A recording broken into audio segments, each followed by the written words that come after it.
wabarakatuh.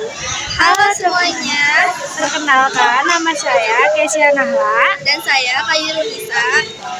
Kami bersekolah di SMK Bintang Harapan, kelas 10, jurusan Manajemen Perkantoran dan Layanan Bisnis. Di sini kami ingin menyampaikan materi tentang historiografi. Yuk simak bareng videonya. Let's go!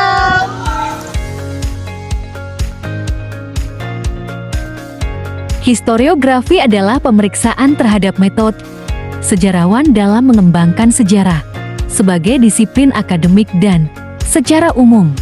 Historiografi juga dapat diartikan sebagai karya sejarah apapun tentang topik tertentu. Tujuan historiografi yaitu untuk menuliskan peristiwa masa lampau secara kronologis dan sistematis.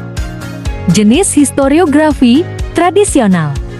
Sesuai dengan namanya historiografi tradisional, maka historiografi ini berasal dari masa tradisional, yakni masa kerajaan-kerajaan kuno.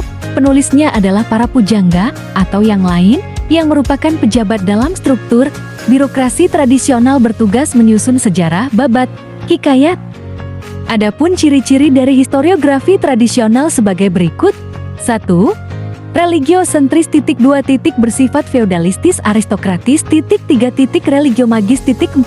Bersifat regiosentris kedaerahan. 5.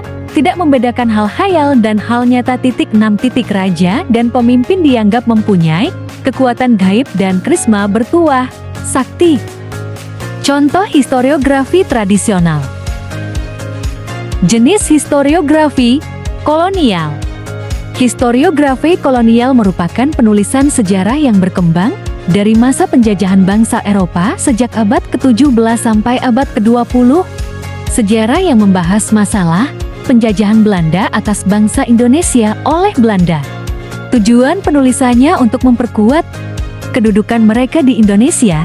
Adapun ciri-ciri historiografi kolonial sebagai berikut. 1. Bersifat Belanda sentris. 2. Berdasarkan kepentingan penguasa kolonial. 3. Bersifat diskriminatif. 4. Neerlandosentris atau Eropa sentrisme. 5. Penyusunannya cenderung mengabaikan sumber daya. Contoh historiografi kolonial. Jenis historiografi modern. Historiografi modern merupakan penulisan sejarah yang menggunakan metodologi analisis kritis dan berpedoman pada prinsip sejarah sebagai ilmu. Historiografi modern berfokus pada pemaparan data dan fakta dari sebuah peristiwa sejarah. Fakta sejarah dalam historiografi modern didapatkan melalui metode penelitian sejarah, penggunaan ilmu bantu sejarah, dan rekonstruksi sejarah lisan. Adapun ciri-ciri historiografi modern sebagai berikut. 1. Pendekatan ilmiah. 2. Bersifat kritis analitis. 3. Berorientasi Indonesia sentris. 4. Pendekatan multidimensional. 5. Menggunakan sumber sejarah yang beragam. Contoh historiografi modern.